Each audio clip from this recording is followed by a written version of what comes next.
Scorpio. Scorpio. Hey, my Scorpios. This is my first Scorpio read on YouTube. You know, I like to introduce myself. I am Empress Energy 333. I don't know how you came across my little old page, but I thank you for being here. And I urge you, because you are literally one of the first people here, please press like. And if you like this read, please press subscribe, okay? I need the energy, honey. I'm new in town. Now, I'm not new to tarot, but I am new to this lovely community of YouTube tarot readers. I have my favorites, and I'm sure you have yours. I hope to become one of yours. This right here, what you're watching, this is what I call the current Sitch Quickie, okay? This is where I just give you a quick 3-card pull of any current situations you may have going on in your life, and then I clarify a little bit further, okay? So I always urge you, because it's a lot of y'all. It's a lot of y'all Virgos. I'm reading, you know, this is a collective energy read. And y'all got a lot of energy to read through. So as the others say, everything is not going to resonate with you. And if it doesn't apply, let it fly, you know. If the part doesn't resonate with you, that's not the part that's meant to resonate with you. So don't try to pigeonhole it into your life. But if it does, feel free to let me know, okay? So with that being said, I am going to go ahead and draw 3 cards for you and see what Spirit wants to tell you this week, okay? Current Sitch. Spirit, please help me to give Scorpio some insight about any current situations they might have going on. Tell us what you want us to hear. I can already tell something. It's time to go. Something. I don't know. Okay, so you got the 8 of Cups, the Hierophant, and the Moon. All right. Come on, Scorp. Okay, so I am intuitively feeling that some of you are dealing with something. Maybe it's a situation you've been dealing with for a long time, a person you've been dealing with for a long time, and this looks like just a solemn decision to just walk away. You got all them cups sitting there, and for whatever reason, you're turning your back, and it looks like you're on your way to greener pastures. Doesn't look like it's going to be an easy path, because I see water, I see mountains. You know, I don't see it as just, you know, open valley and you're just walking on level ground. You know, might be a rough path, but in any case, you're choosing to walk away. You're turning away from something. I'm no fortune teller. I'm no mind reader. But so I couldn't tell you exactly what that situation is. Only you know that. But I feel like a lot of you are closing out a cycle, whether that is with a lover, family member, job, place of residence, maybe you're relocating. In any case, you know, all of those can be sort of tough situations to deal with on your own. The next card you pulled is the Hierophant. And the Hierophant is my teacher card. It's my mentor card. It is a reminder that you don't have to go it alone. You can seek knowledge from sources outside of yourself, whether that is your faith and spirituality, whether it's some sort of spiritual modality such as tarot. What do you know? You know, you're here right now watching this video, so clearly you know you're seeking answers to some degree, whether you're just here for fun or whether, you know, you would have never thought you would consult a tarot reader and now here you are. In any case, you know, it's the great equalizer. You're all here to gain some further insight about something.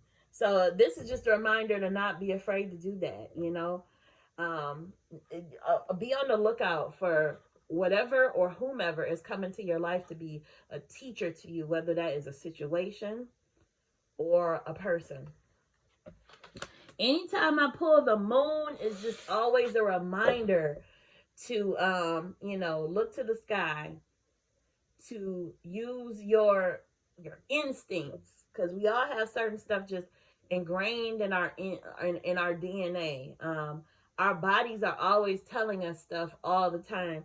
It's just a matter of if we're tuned in and if we're able to recognize those as signs. I was just telling somebody earlier, about my clairsentience.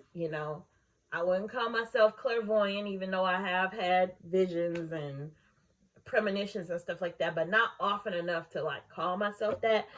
But I do get feelings in my stomach, on my skin. It's like when you read a comic book with Spider-Man and he gets that little spidey sense, like little wiggly things above his head. I feel like I get that in situations where I'm not able to be told outright verbally by anyone, but it's like my body is trying to give me a signal and tell me something is not right or something is right or whatever. And when I look back in retrospect, 9 times out of 10, I'd even venture to say 9.5 times out of 10, it has been right. So I've sort of learned to listen to my intuition in that way. Part of the reason why I named this channel Empress Energy 333, because part of when that Empress, anytime you see the Empress card in Tarot, she is like, she and the High Priestess are like the archetypes of listening to your intuition. Okay?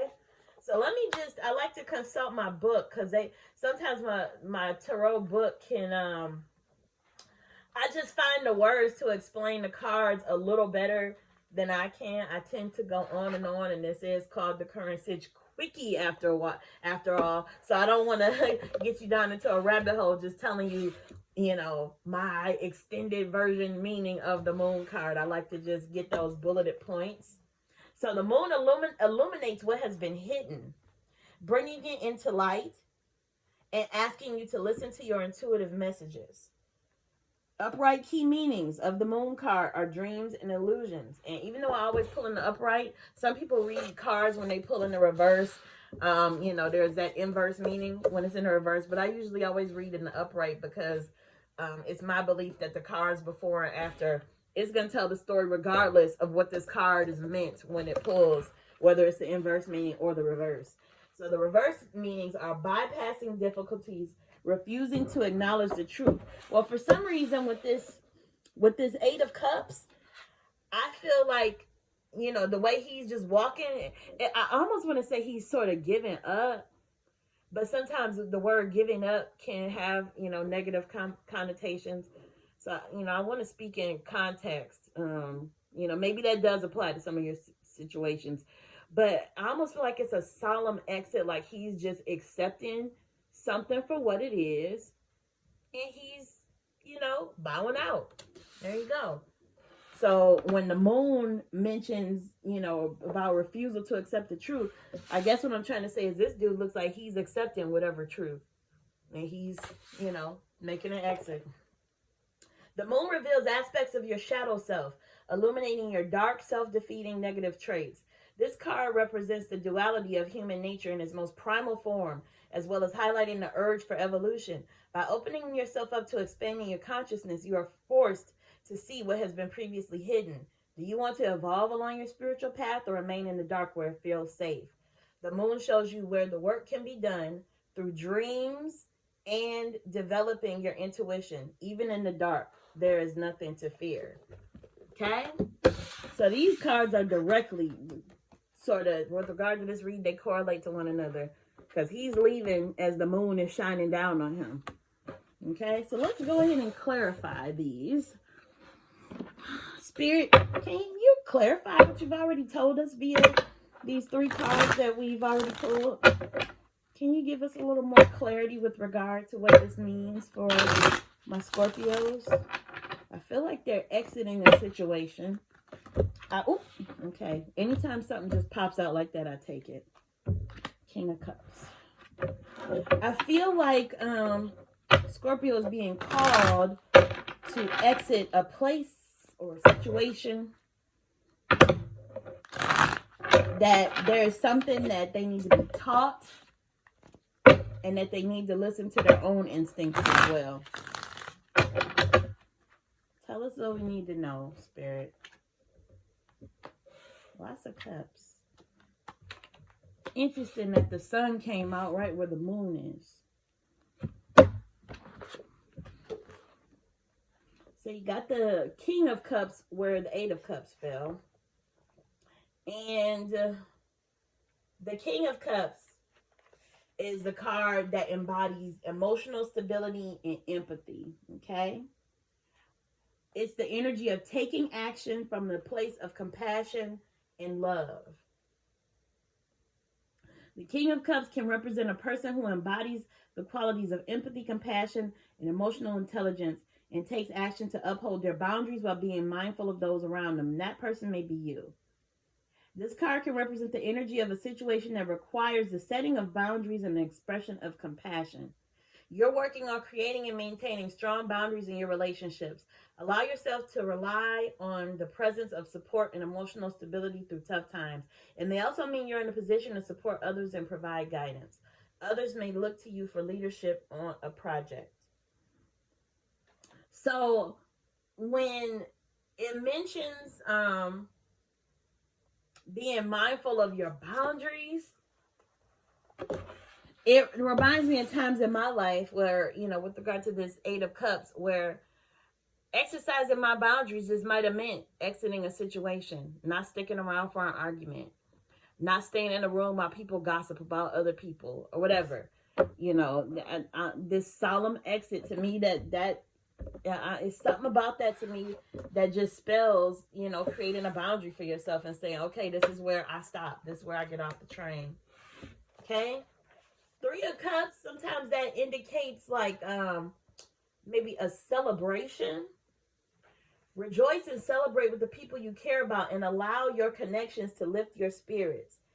Celebration and togetherness. The reverse meaning can also mean feeling emotionally drained, overindulgence. The Three of Cups urges you to have more fun, be playful, focus on spending time with friends and family. Connecting with others is a great stress reliever and rejuvenates your spirit. Indulge in activities that feel expansive, joyous, surrounded by people who uplift and inspire you. You're craving time with your soul family. Prioritize connecting with the community that supports you and lifts your spirits. Celebrating with good friends or family is what you need most right now. So could this person be, going toward some places more familiar to him? That could be it too. Holidays are coming. A lot of people, you might be living in a city where you don't know a soul, and you might be feeling that urge to just get home and be with your family. That could very well be your situation, Capricorn. And then you pull the Sun, which is one of my favorite cards ever to pull in tarot. It's just one of my favorites. Because it means just, positive outlook and optimism and clarity. And it often comes after you've experienced like, a dark night of the soul where you are turning inward. That comes after you've had that hermit moment where you sort of go into seclusion and figure some things out before you, reappear back into society. So the fact that you got this after your moon moment, because remember the moon is helping you illuminate your shadow self. The moon is that light that shines in the darkness.